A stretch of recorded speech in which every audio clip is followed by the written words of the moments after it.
tangkap. Pakai dugaan. Salah tangkap. Ketiga ibu rumah tangga ini mendatangi Propam Polda Sumsel untuk meminta keadilan atas penahanan anak-anaknya.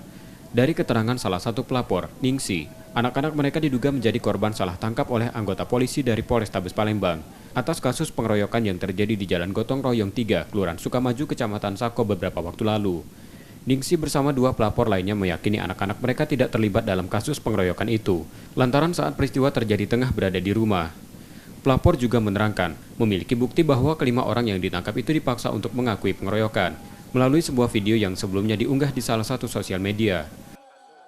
Anggota dari Polrestabes Palembang Ke rumah nangkap anak saya.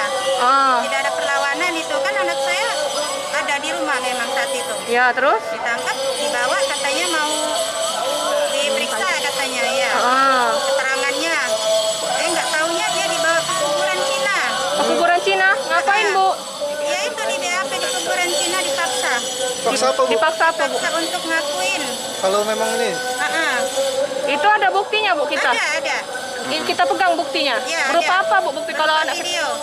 Hingga saat ini Polda Sumsel belum bersedia memberikan keterangan apapun terkait laporan tersebut.